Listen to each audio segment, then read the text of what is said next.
It's Corso and Catone. Brought to you by Corso Law Group, Arizona's leading criminal and traffic law firm. Now for the real deal New England feel. Corso and Catone. Welcome into Corso and Catone, the real deal New England feel. I'm Corso. Catone is here. Joe is with us in the booth. You are watching us on YouTube. You better be watching us on YouTube or listening on iHeartRadio, Apple Podcast, anywhere you podcast, and of course 790 The Score. And if you're not watching or listening, you better call us in Heated Hotline and tell. I'm mad, man, if they don't. You better call us in Heated Hotline and tell us why. You're a little aggressive today. What the heck's going on with you? Well, I'm a little irritated, you know. You're a little aggressive. Why are you irritated? Patriots come off. Patriots won last week. Goddamn kids. Damn high school kids. Corner room. Anyway, we got beat 47. You lost this week. We've never gotten beat that bad. 47-27. Oh my God. I'm ashamed of myself. But anyway. So yeah, if you're not listening, watching, let us know why in Heated Hotline, 855-313-PATS, PATS, message line, leave us a message 24/7, or you can email us in our mailbag, corso.catone@gmail.com. Subscribe, follow us, all of that. Got a good one today. And weekly rewind, I'm going to go back, going to review that Patriots Cincinnati win. Patriots win 16-10, and of course, going to hear from one of you in Heated Hotline.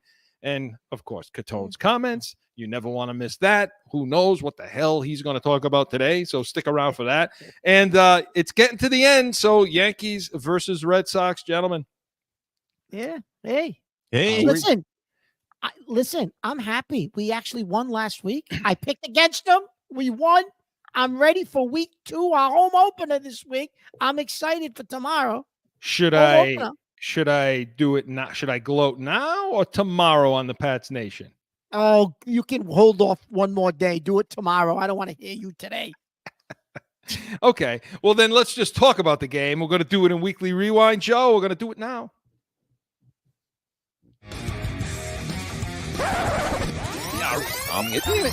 Going back through the week. About a Weekly Rewind. So the Patriots go on the road to Cincinnati in their opener, and they win the game. 16-10 was the final score, and a nice Gatorade bath for Gerard Mayo, and happy smiling faces all around. And when he accepted his Oscar after the game in the post-game press conference, he thanked everyone. So nice win, Mark. I know you love the Gatorade bath. But yeah, listen, it was a nice win though, Chris, right? Think about it. Because everybody picked against them. Nobody, I mean, they were prohibited underdogs. Nobody predicted them to win the game. And you know, so they did play well. They were prepared. They played a good game. So talking about, let's, for the first 7 or 8 minutes of this segment, let's talk about the offensive breakdown of some of this game. And we've been hearing it all week. Everybody talk about all the things, but let's make sense of what we're hearing all week long, Mark, on the offense. What were your impressions, starting with Brissett?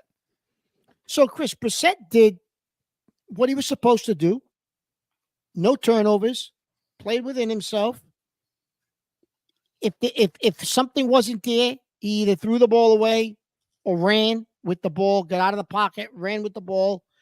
From what indications are, he did check downs and change plays at the line of scrimmage.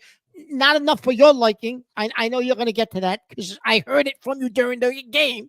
Not enough for your liking. But he did do some of that, Chris. Compared to what we saw last year, Brissett played mistake-free football, which was refreshing. Listen, did he put up all pro stats? No. But he did what he had to do for the style that I think it seems like Gerard Mayo's going to want to play this year, Chris, as long as Brissett's the quarterback, and they won the game. Listen, Brissett, Chris, is never going to go out and throw for 350 yards. We have to just put that in our brain that that's not going to happen. Could they do things better and differently? Yes, but we'll get into that when we talk about, offensive coaching and things of that nature. But Brissett, Chris, I think followed the game plan and did exactly what was laid out probably pregame, and he did it. Well, postgame, He was quite emotional, he said. And I think we have that, Joe.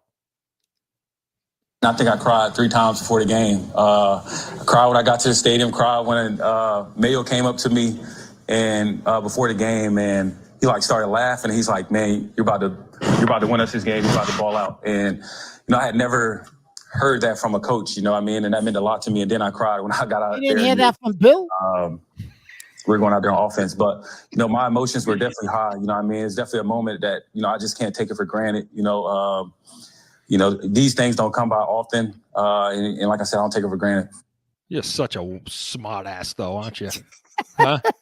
Imagine how sad it must be after 10 years of playing football. You never heard that from a coach. You're going to go ball out today? And Chris. No wonder why he was crying. He's been crying for 9 years. The poor guy. But listen, and I mean, he started for other organizations. He started with Indy. He started with Cleveland, right? I mean, I made the joke about Belichick, but he has started for other teams. So that was I did find that a little bit interesting, Chris. Yeah. Listen, I like Jacoby Brissett. I'm happy for him. I'm happy he got the win. Am I as giddy? Okay, let me just go into this a little bit. Okay, this is why I say slow your roll on all this. Okay, because as efficient as he appeared to be, Mark, there were a few times that there could have been turnovers. They won the turnover battle, but they may not have. There was a couple of throws down. His downfield throws, I don't think were very good. And there was one throw I think into the end zone that should have been a pick. And I think Hunter Henry turned into the defensive back, and he played it well and got the ball out. I thought that Brissett wasn't getting them, and I made a note here, getting them in and out of better plays at the line of scrimmage. I felt, and I know Hunter Henry said he was, but there were a couple of times that I thought there was some overload on the defense, and they ran to that side. It was sort of like giving up plays. Like, I see it, but we're going to run the play anyway, and we'll get to the next play. Can't do that, especially with this kind of offense where every play makes a difference for them. They got to get in and out of plays, get better plays, and he's got to get them in and out of stuff. And I think protection-wise, he was okay. Called some decent protections to the offensive line. But I'll give him his props. For the most part, he did what they wanted him to do, Mark. But the offensive line, and again, and that goes to the running game now. They ran the ball extremely, extremely well with Ramondre Stevenson, and we'll get to the audio in a second of that touchdown. But how do you think the running game was overall? They rushed 50 yards, something like that? They rushed for, about 150 yards. Yeah, about 150 yards they rushed for. But, Chris, listen, the running game, it's a little deceiving, okay? Because 170, 170 yards. I'm sorry, I didn't realize they ran for 170 yards. But Chris, bottom line was, it was a little deceiving because if you look at the 39 running backs around the league, okay, they were like 38th and 36th for yards before contact, Stevenson and Gibson. And then yards after contact, Stevenson jumps to third of all running backs that played last weekend after contact. So that's telling. That's telling, Chris, because it tells you after contact, he cut back, made decisions. It was the running back, not necessarily the offensive line, Chris, as to why they gained 170 yards. Yeah, now, they were getting to him. They were getting off blocks. So that when you're telling me, Chris, that he was 38th out of 39 running backs, or 36 out of 39 running backs before contact, were you really getting pushed off the ball as an offensive line? Well, the defense was getting off blocks, and especially on this play. Three, a heavy set. 3 tight ends are in. Osborne motions left to right. Brissett under center. Stevens in the back. He takes the handoff. He runs it to the right side. He's into the end zone. Touchdown, Patriots! Phenomenal drive. 80 yards right down the field. Impeccable drive by Jacoby Brissett. Excellent decision-making with the throws and then with the feet. I thought Jacoby was bigger with his feet than the throws. And, of course, coming off the ball, going big there. Caden Wallace in the game, piggybacked off Fedarian Lowe.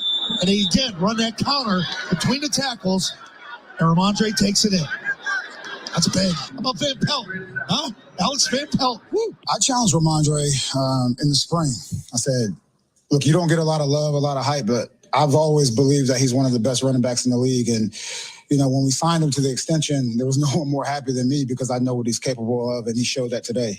Yeah, so what I meant was before that, they weren't off the blocks. The offensive line did a good job on that play, was the point. And he kind of walked into the end zone. So, Mark, so obviously Stevenson had a great game. To your point, though, it's a great observation. Okay. The offensive line appears to get a lot of credit for this 170 yards rushing, and Brissett had some of that too, by the way.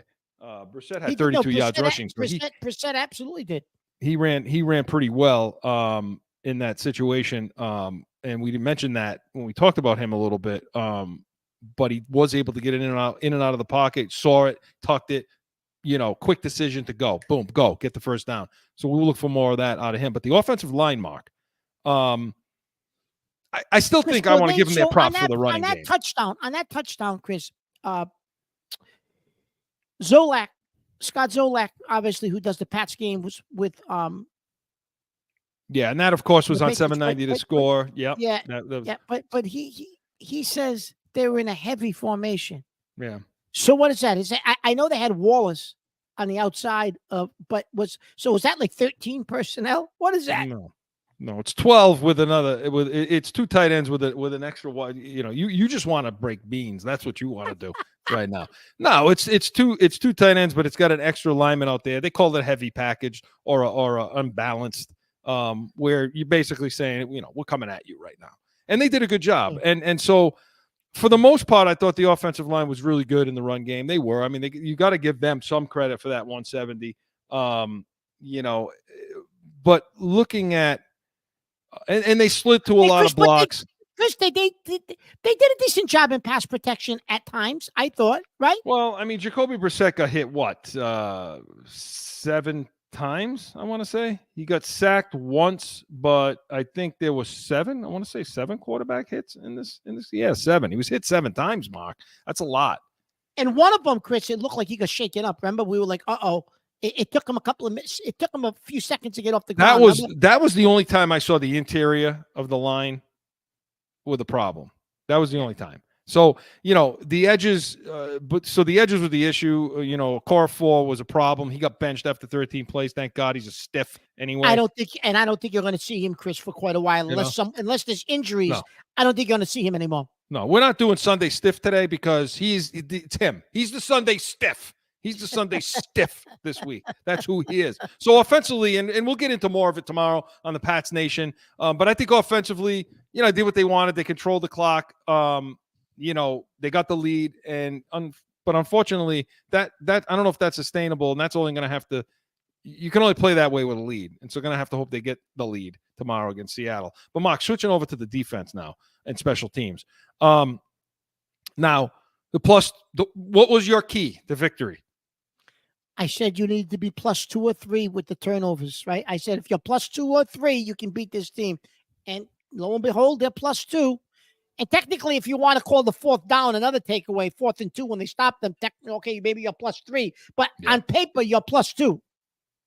I thought you were. And 83, what is it, 83, 84% in the NFL? You win the turnover battle, you win the game.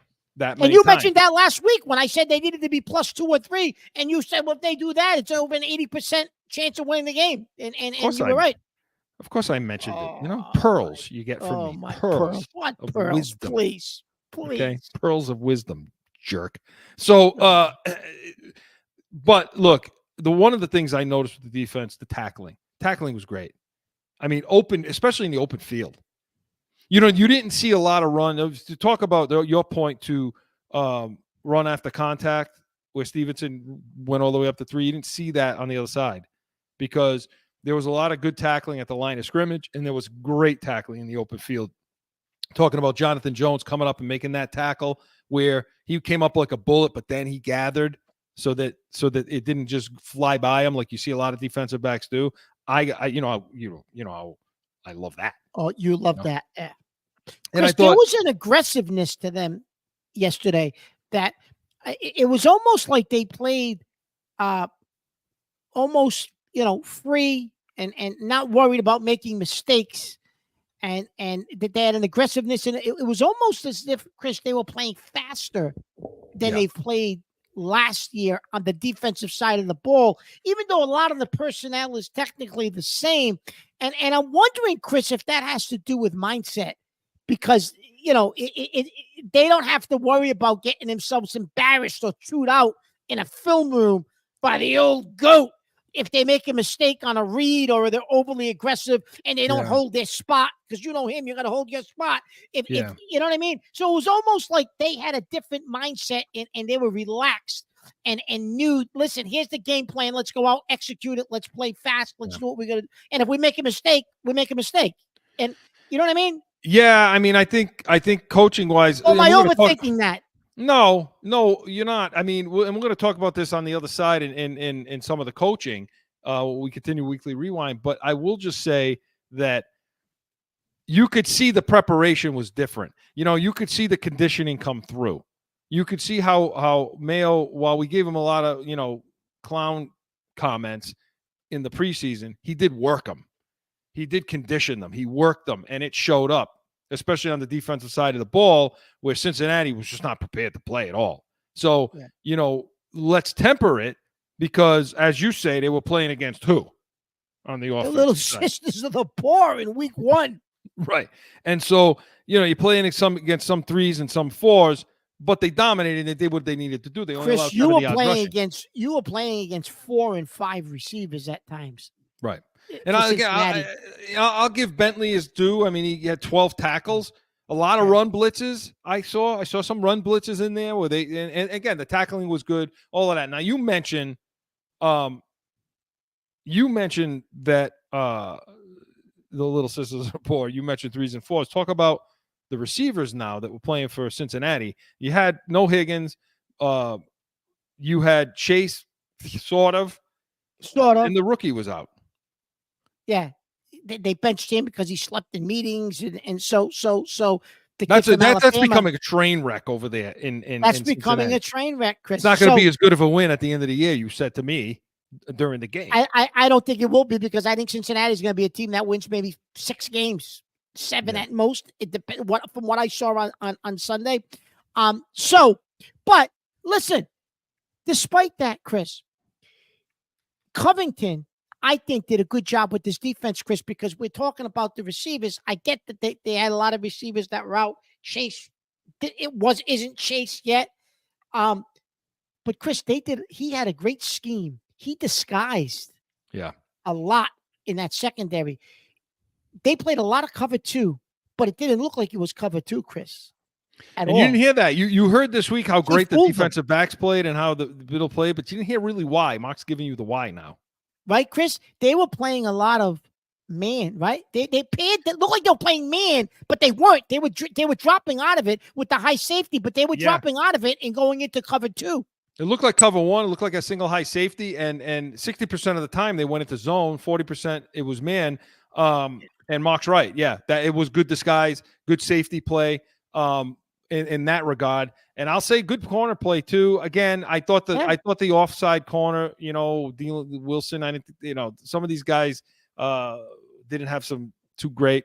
I didn't see some good play on that aside Gonzalez. What the hell am I saying, Mark? I'm over here bumbling all over myself. You know what I'm saying, Chris, right? The opposite side, Chris, that opposite of Gonzalez, Jonathan Jones, it appears, is going to have to be that guy. You talked about him coming up and making a tackle. But other than Jonathan Jones, Chris, if you face a team that can go 3-4 wide on you with receivers and they got that much talent at the receiver position, I think moving forward, you're going to have a problem, because I think that other side of the field, you're going to struggle with those guys. I agree. You know what I mean? Yeah, I agree. Struggle. And I thought Marcus Jones had a good game. He did. Marcus Jones, I think, is going to be all right in the slot, Chris. But Mark, the middle of the field, okay? So, I don't want to rain on everybody's parade, okay? But I'm not ready to anoint them as a top 5 defense yet, because for the amount of pressure packages, you're going to have to start looking at teams are going to start going screen against you. The teams are going to have to start going bubble. I mean, Cincinnati was doing nothing. They were not ready to play in this game, period. The middle of the field was exposed, Mark, in the second half of that game. Chris, I didn't hear a lot of that this week. Chris, they should have the touchdown with the tight end in the middle of the field. He's wide open. There was nobody there. That was totally blown coverage. And then Duggar comes up late and sweeps his arm down for the interception, which was a great. I'm sorry for the fumble. I don't know if the tight end was trying to like hold the ball up like he was going to score. I don't know. I don't know what he was doing, but Duggar makes a great play to swipe the ball loose. But Chris, that was a blown coverage. There was nobody in the middle of the field. I don't know what happened on that play. Yeah. So, a lot of good things happen on defense, but let's temper it. A lot of good things hopefully to come, Mark. And listen, your buddy Bentley. Shut up. That's why I want to go to maybe he's gonna be an All-Black. I already gave him props. Leave me alone. I know about that, Bentley. but listen to me. Let's close with the fact maybe he has an All-Pro year without Belichick. You just want your prediction to be true that he would be better without Belichick. That's all you care about. You don't care about my feelings at all. Joey doesn't care about my feelings at all.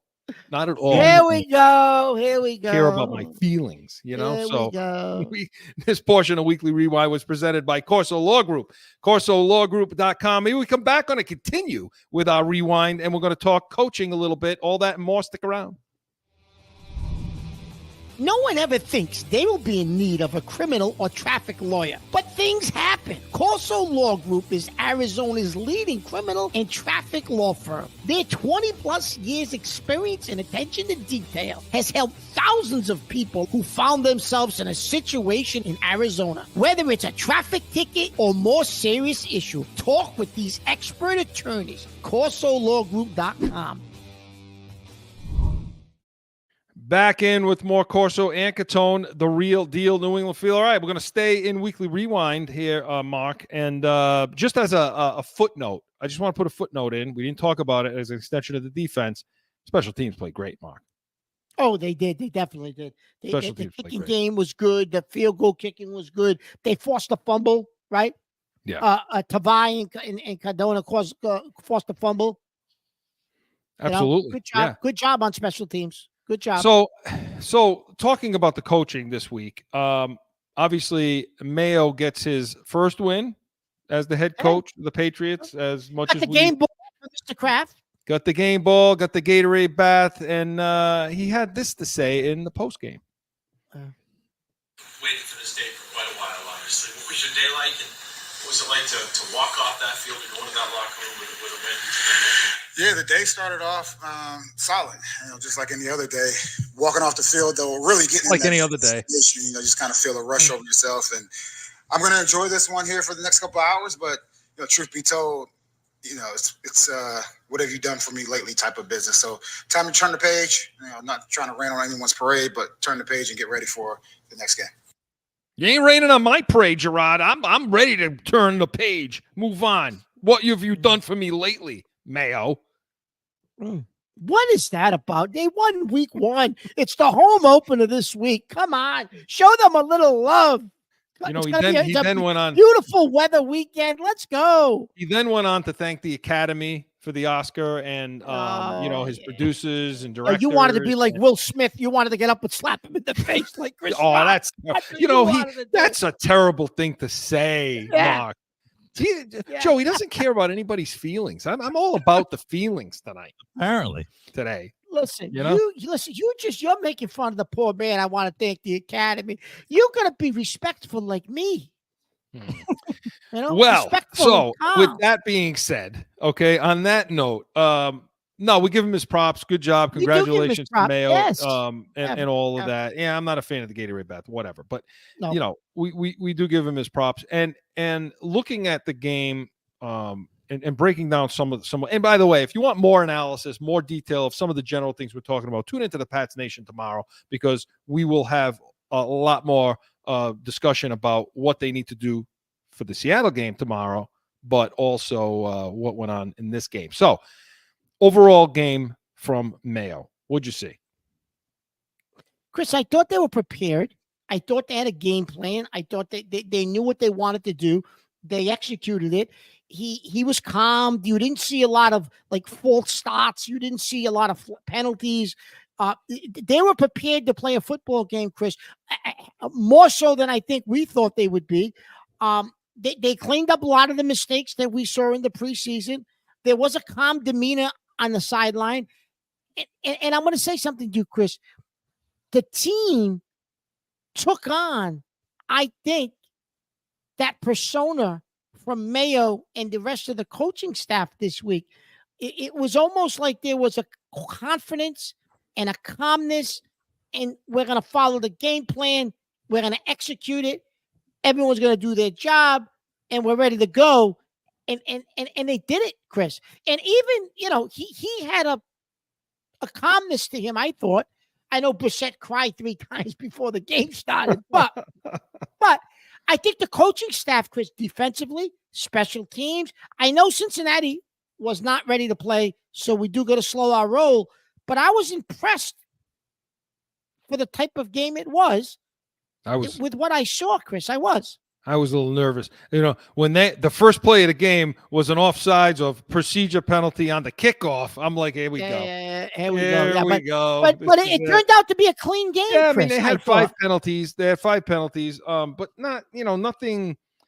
I didn't think there was anything drive killing. No, with not at all. those type of penalties. I will go back. I'll give Mayo props. I did it a little bit. I talked a little bit in the last segment about it. I'll give Mayo props. And as much crap as I gave him in the preseason, the one thing he did do well was condition these guys, okay? Worked more padded practices than anyone else, played his ones more in the preseason than any other team did, and damn it, showed up. Now, moving forward, teams catch up with all that. So we'll see what happens next. But, the only criticism I had for him in game management was that punt. Was that last 2.5 minutes left in the game where Cincinnati got a procedure penalty because Chase was having a temper tantrum and not getting off the field. They had 3 timeouts, did Cincinnati, plus the 2-minute warning. They were down 6, right? And and they punted the ball, and then we just took, we just added the penalty on top of the, the yardage there instead of making them re-kick. Now, to me, you make them re-kick because it eats more clock. Once the ball gets set back in play, the clock starts to wind. Now you take maybe that 2:30 and you bring it down to 2 minutes, perhaps. Or if Cincinnati was as disorganized as they've been all day, maybe you get to the 2-minute warning there, but you eat more clock. Those are little things that he has to get, and I think will at some point. You didn't hear any of that this week, but because Chris, against a better team with a better coach, you're going to need that could hurt you. Yeah, especially come this back team. to haunt you. Mark, Could come back to haunt you at the end of the game. Talk about Alex Van Pelt because, he's called a steady game, but very conservative. Chris, I think the most glaring thing to me, you want to talk about conservative. So you get the turnover on the punt, you get the fumble. They come off the line of scrimmage. Instead of you were running the ball well at that time. Call play action. Do something. Put some guys in motion. Take a shot, Chris, into the end zone. Try to do something. But it was just they came out and they ran the ball. And 100% predictable. Yes, and I get you. You don't want to turn the ball over down there, and you want to come away with points. I get it. I totally get it. You're on the road, but Chris, take a shot. You're not going to win many games where your quarterback throwing for, what did he throw for, 112 yards? He threw 8 passes to the wide receivers for completions. It was like 8 catches for 66 yards out of the wide receivers. And then you get down there and you don't take a shot, play a first on the first down. Like he was very conservative because you can't win. You're not going to win many games this way in the 2024 NFL unless they try to open it up, Chris. And they were 6 of 15. They were 6 of 15 on third down, which I think you got to do better than that. You got to do a little better than that. You got to do better than that, Chris. You have to. Yeah, you got to get that percentage up. And I know he was doing, you got the lead, so you kind of pucker up a little. He wet himself just a little bit and didn't want to open things up. Now maybe things will start to come. But I want to see more motion. I want to see more play action. I want to see Pop Douglas used a lot more than he was in those situations. And again, but otherwise, I mean, it was okay. It was predictable. But damn, if you get it, if a team gets up on you and you gotta, can he do it? Can he call a game from behind? And that's yet to be seen. And can you call a game from behind with Jacoby Brissett as your quarterback? We'll see. We'll see, because he didn't look too good throwing the ball down the field, Mark. No. No. There should have been a couple of turnovers there. Hunter Henry, thank God, played good defense. Saves him there. Yeah. And Chris, on the out pass to Osborne in Cincinnati, in their own territory, he overthrows them.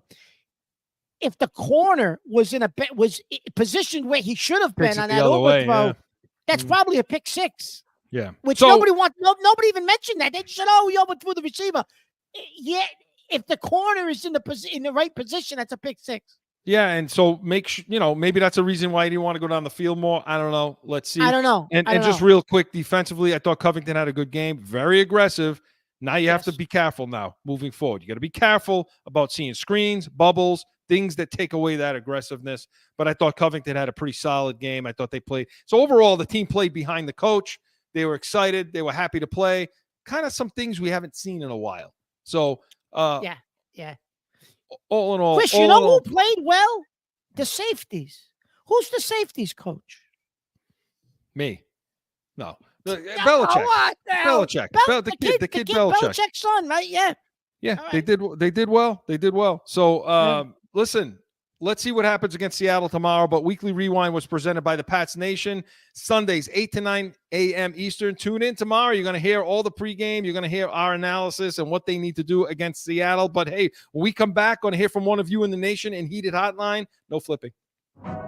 Sundays are for football. And here in New England, that means it's the Pats Nation with Corso and Catone. You have the worst wide receiver room in the National Football League. This is why the Patriots need us in the draft room. Let's see what the Pats Nation thinks about that, Mark.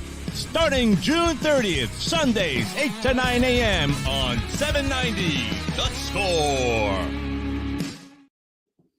Back in with more Corso and Catone, the real deal, New England feel. Mark, I got my earpiece all wrapped around my microphone and all that stuff. What is wrong with you? You're all excited. What the hell? Maybe that's what happened in that game that you coached. Maybe you're all discombobulated with your headpiece and everything else. You guys got blown out. I don't think jerk is a strong enough word, Joe. Do you? Yeah. Maybe you were discombobulated. You were calling in the wrong signals and plays. Doesn't care about my feelings at all. Just doesn't care at all. How he hurts you, doesn't he, Joe? That's deep.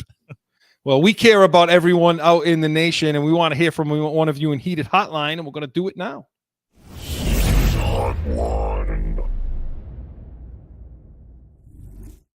This is a Heated Hotline from the mailbag. Joe's got a sexy voice on tonight. Ooh.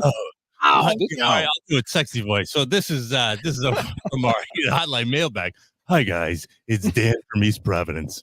So I watched Tom Brady's broadcast last week, and it actually was one of the most painful things I've ever heard and seen. In fact, his voice cracked several times like a little kid. Can we please give him a uniform and get him back on the field? Oh, and I think Belichick is fantastic on the Manning cast. Get these guys back on the sideline, please! Exclamation point down the page. P.S. Put Kraft in the hall, damn it. Dan, who's that? Dan? Dan, thank you for the email. What do you think of Joe? I don't know, Joe. You think Dan actually sounds like that, or I don't know. I just made Dan. Let us know in Heated Hotline if you actually sound that way, because I don't know. Dan, you need to call in, Dan, so we can hear your voice. He may be insulted by that, but no. Thank you for the email, Joe. Mark, listen, both of you, because Joe, you're producing, you're talking about all this all the time, and you're breaking down, analysts and all that, and how they. Yeah, I wasn't too pleased with Brady. Well, I will say this: I didn't know it was him at first when I was watching the game, and I'm like, is that him? Is that Brady?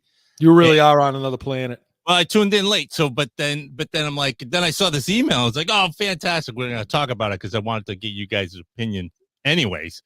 And then I saw this email. I was like, okay, but yeah, I thought he did.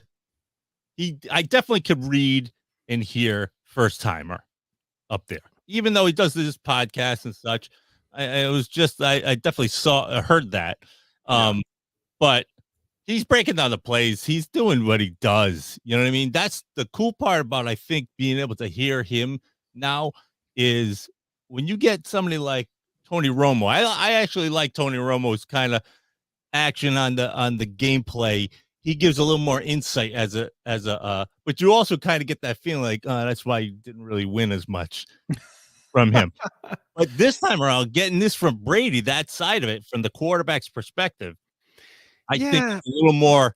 He just needs to warm up a little bit to the microphone. Listen, I'll give him. And Mark, I want you to know what you think. I had some technical difficulties, but I'm all right now. I'll give him the week 1 thing. Okay. Yeah, and I'll also give him the fact that it was turned out to be a real crappy game. Oh, it was a terrible game. Cleveland was an awful game. So I'm not sure how much game. insight you can give. But I think everybody was expecting those pearls. Everybody was expecting pre-snap to identify things that were going on the field and going on in plays. And even if it's a crappy game, you got to bring the heat to do that. And Jesus Christ, Mark, he prepared for what? A year and a half, however the hell long he prepared to do this. I think it was his first time, Chris, and I think, I don't know, I think maybe he tried. What I think, in my opinion, obviously I don't know, but I think, Chris, he tried to bring it down to like a level where the average viewer knew what he was talking about, rather than really getting into pre-snap X's and O's and what coverage they're in and what defense they're in and what does the linebacker do in that coverage? What does the safety do? Like, but I think he needs to do that. That's what people want to hear from him. Yeah. That's what people want from him. And I think he didn't, because I think he figured, well, does the average viewer really want to hear that? But they do. So I'm interested to see this week if he gives that analysis this week. He's going to change his approach. He's going to have to change his approach. That pre-snap sort of situation. Yeah. Where it's like he was late on quite a few calls that he was given that analysis, like you said, Mark, but it was late. It was like nobody knows what that is afterwards. You know what I mean? After the fact, nobody knows what that is. And Dan, his voice did crack a little bit a couple times. and he mentions Belichick a little bit too. He did. I thought Belichick was great on Manningcast. Oh, Belichick was fantastic. And Belichick, he gave you that stuff that Joe wants. That's what I was just going to say. At one point, he tells, because that's all I watched was at the Monday night. He tells Peyton, replay that. He said, go to the side view of the offensive line. He said, replay it from the side view. And so Manning does. And then Belichick's getting into all this technical stuff and why the play worked. And, he was just showing you why he's a genius, right? Well, it's a little more casual of a call. It's not the main. Yeah, it is. They're sitting back on couches, relaxing. They're busting chops, But Dan wants to get him back out there. He wants to get him on the field. That's it. Dan, poor Dan. I don't blame you. I want to see him on the Patriots sideline too. I don't blame him, but I do too. But he mentioned real quick at the end, and I gotta. Who else emailed in about this? Also this week was Steve from Colorado, our good friend over there. He mentioned this as well. Article in ESPN talked about the Kraft not getting into the Hall, right? That he wants to get in the Hall of Fame, and he's really lobbying to do it. He sent over copies of the Dynasty over to the voters, and well, if anything, the Dynasty might have hurt him. Right, and that was something that came out that as a reason that it may hurt him, and he's really, really trying hard, and he's pretty upset that he's not in yet. And Mark, is it the scandals? Is it those things? Did you read the article? I read a little bit of the article. I didn't read it all. I read a little. I did skim it, and it may be. Listen, Chris, I think it's a combination of things. I think it's a little bit maybe the scandal. I think the Dynasty did not. None of us thought it put him in a good light. I don't know what he thought. I don't know what Kraft thinks that Dynasty did, but it didn't put the organization in a good light. I think the Aaron Hernandez situation didn't shed a good light on the organization.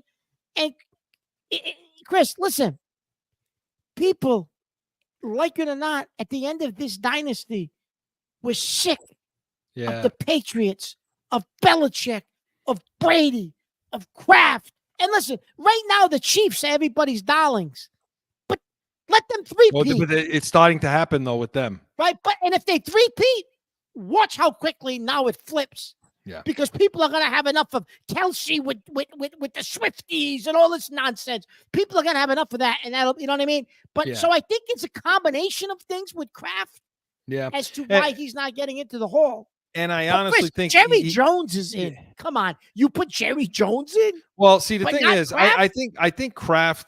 I think Kraft gets it held against him because he had the two greatest ever.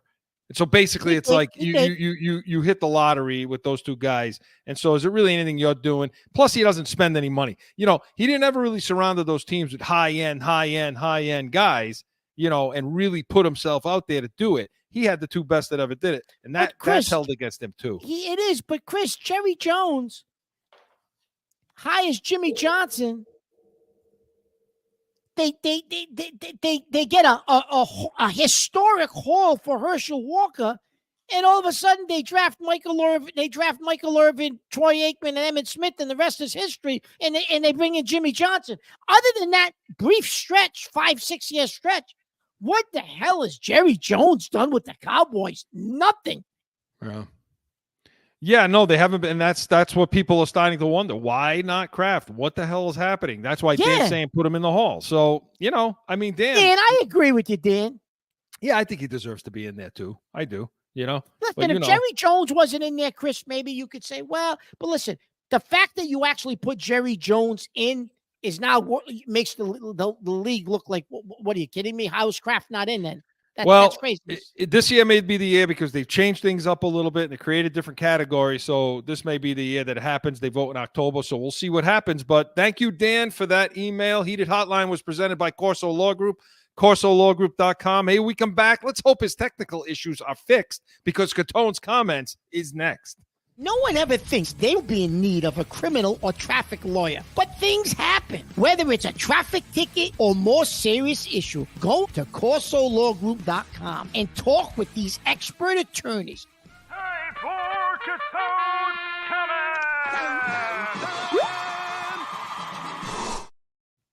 Listen, I really have to call out the local media, and I'm going to include myself and Chris in this rant as well, okay?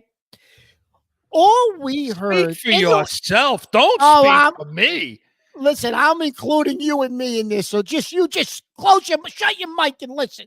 So, listen, all summer, all we heard from everybody, including us, was the Patriots training camps, they're not crisp, they're not good. You know, the players they don't get in and out of plays. There's no speed. You know, when they had the joint practice with Philadelphia, the field that Philadelphia's coaches were running they were running double and triple the amount of plays as the Patriots field. It's poorly run, poorly organized. All they did was get bashed for how training camp was run.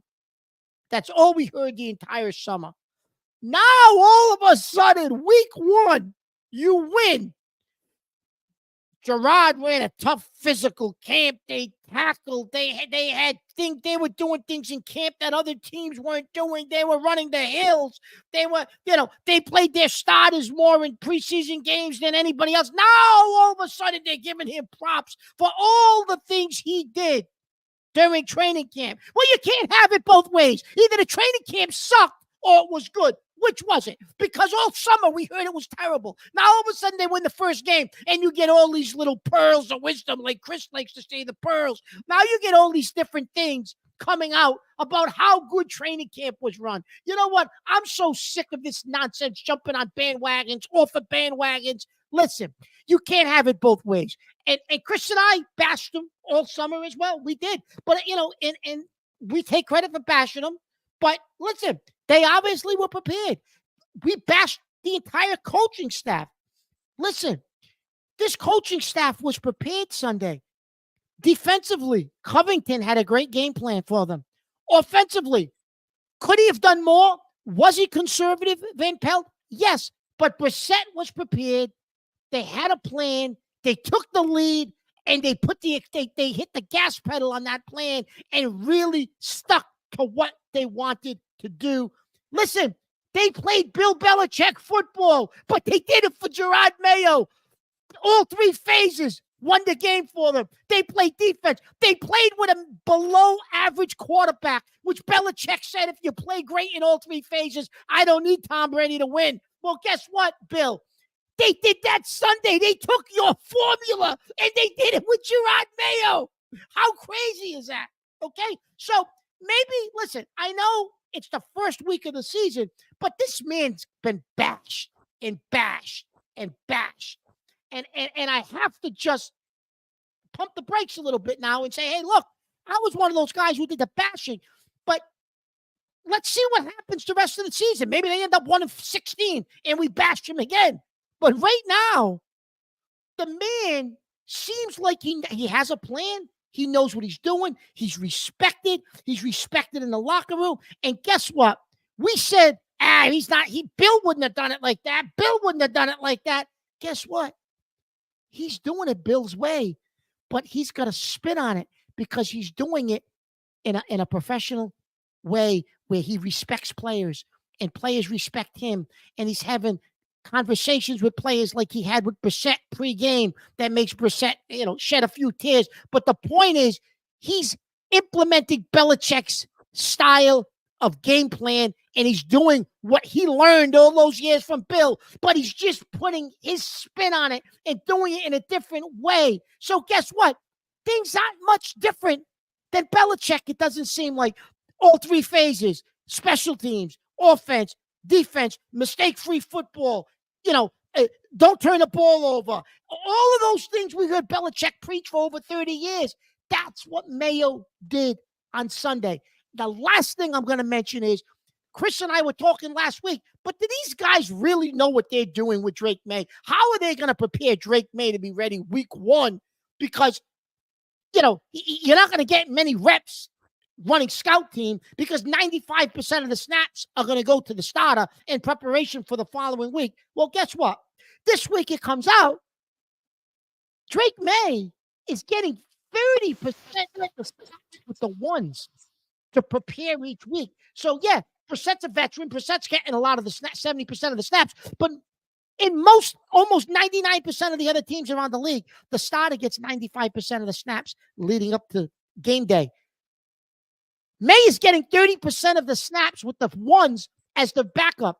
And then when he's on the scout team, they're not telling him what the defense is running or they're in. It's live action. They're just putting him out there and letting him run the plays. They're not telling him what the defense is doing. They're letting it be live, like real game action to prepare him for what happens when he gets on the field. So they are trying to fast track him because if Brissett does struggle, based on what I'm listening to, they do got a plan for Drake May then. They are planning to prepare him if they need him or if Brissett goes down with an injury, if they're giving him 30% of the snaps in practice during the week with the ones, and they're letting him get some scout team snaps, and they're doing some, all this 2024 technology, some virtual AI type of stuff as well with headsets to prepare him for what he would see in a game. So you know what? I got to take it back. I'm going to give this coaching staff some credit. I think they have a clue. We said, do they even have a clue? They have a clue. This coaching staff may be better than we thought because I'm going to tell you something. They look a hell of a lot more prepared than Belichick's island of misfit toy coaching staff he put together the last 2 years. He lost all kind of assistant coaches and he replaced them with bargain basement guys who didn't know what they were doing. This staff seems like other than Belichick, this staff is a hell of a lot more prepared than Bill's was. That's what I got to say. And I know you're not what I said, Chris, but it's the truth. That bell means we're going to fight now. Oh, Joe. Here we go, Joe. First of all, talk about pulling your pants down for these guys. What the hell is this all about? I'm not pulling my pants down. I'm calling it like I see it. Yeah. This is Catone's comments, but you know what? Look, you talk about I've never seen such an overreaction in my life. Joe, I've never seen such an overreaction. I can't even believe the crap that just came out of your mouth. I don't even believe it right now. It's all the truth. No. They played the Little Sisters of the Poor on offense. That's all I heard from you, is that they had nobody on offense, Cincinnati, all this other nonsense, all that crap, how basic they were on offense, the Patriots, that AVP, they played, all this. But they had a plan. Crap. That was their plan, Chris. That's their plan. Yeah, that's their plan. Be basic. Try to get a lead. Listen, their plan is to have Cincinnati not prepared. That's their plan. Okay when Belichick, but it was okay when Belichick did it. No, it was okay. When was it ever Belichick's? When was it ever Belichick's plan to hope that the other team wasn't ready to play? No, I'm talking about playing basic football, all three phases. That's fine. Everybody wants to play all three phases. That's not a novelty. That's not just Belichick's the only guy that wants to play all three phases of the game, right? I know. Belichick's the only guy that wants to tackle right, protect the ball, play special teams, don't give up punt returns. What are you kidding? You know what, Joe? We are fighting now. That's it. Because you throw me into that mix. Yes. All the criticism of training camp was justified at the time. It was justified. And I said to you in training camp, the only thing they're doing is they're working out. They're conditioning. But the overall flow of the defense was slow. It was stagnant at times. They couldn't get rep to rep. And I'm sorry, Joe, did I not hear somebody? Well, you know what? You put yourself on that list too, so I can't tell you that because you were saying you were right there. You did. On the list. I did. You did, but you shouldn't because look, the overreaction. My God, can you please be a little more even keeled about what you saw on Sunday? I mean, it isn't like Alex Van Pelt came out with this, motion all over the place. The scheme, the skies. Covington, yes, he was aggressive, but he was aggressive again against who, Joe? Who was he aggressive against? Wait. The little who? The Little Sisters of the Poor. But I like this new mark. I can't stand Joe, it. Can I ask you a question, Joe? Joe, can I ask you a question? And next week, if they come out against Seattle and they blow timeouts and all that crap, what do you think you're going to hear next week? Mayo sucks. He should be fired. Joe, can I ask you a question, Joe? Yeah, of course. Isn't this segment called Catone's Comments? It shouldn't be. Not this one. Joe, we should get stripped of this entire segment now. Joe! And you know what? God, it serves you right that we're taking away from Yankees versus Red Sox your love because of that nonsense that you just spewed out. Okay. Out of your mouth. I can't wait to see what happens when they go out to San Francisco. I got good commercial material now off of that whole bit. I can't wait to see what happens when they go out to San Francisco and everybody's stumbling over themselves over there when that happens. All right. So Mark is in love with the coaching staff. So we know that. I didn't say I was in love with the coaching staff. I'm just telling you how I saw week 1. Week 2, they may suck. So it's a week-to-week thing, Yes. You're gonna highs and the lows. Is that what it is? To be. It's like a soap opera. I will agree with the fact that they did look like a new Patriots team. They did. They were conditioned. They were conditioned well, and they were prepared to play. Got it. Listen, the last 2 years, Chris, let's face it, for whatever reason, they look tired, old, crusty. Yeah. I think they had enough of his act. Yes, I think they had enough the last 2 years, Chris, he just lost the team. Yeah. He lost them. I'll say the last 5 years because they looked like that even when Brady was not 5, but the last up, 2. Joe. You know what? You saw similarities of Shut his mic off. Just I shut this whole thing down. Shut it down. Shut it down. We're gonna get the Red Sox Yankees. Oh God! You know what? Every week I say, "Good job, Mark. Good stuff. Bad stuff. Bad stuff." Catone's Comments was presented by the Pats Nation Sundays 8 to 9 a.m. Eastern. Pregame show for the Patriots game tomorrow against Seattle. Let's hope Mark is a little more, lucid in his thought process tomorrow on the Pats Nation. But when we come back with the little time we have left, Yankees versus Red Sox is next. Sundays are for football. And here in New England, that means it's the Pats Nation with Corso and Catone. You have the worst wide receiver room in the National Football League. This is why the Patriots need us in the draft room. Let's see what the Pats Nation thinks about that, Mark. Starting June 30th, Sundays, 8 to 9 a.m. on 790 The Score. Back in with more Corso and Catone, the real deal New England feel. God, I got to calm down after that one. All right, we got to go. We got to go. So, Yankees versus Red Sox, Joe? That's it.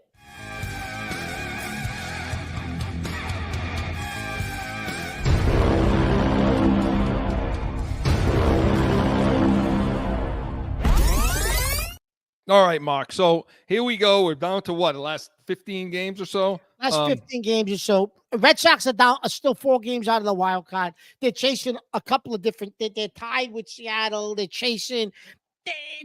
They need like a miracle to get in as a wild card, Chris. They're not going to get in. I mean, listen, there's 2 games above 500. Again, I go back to. We are short on time. I go back to what you and I said for preseason. What did we say?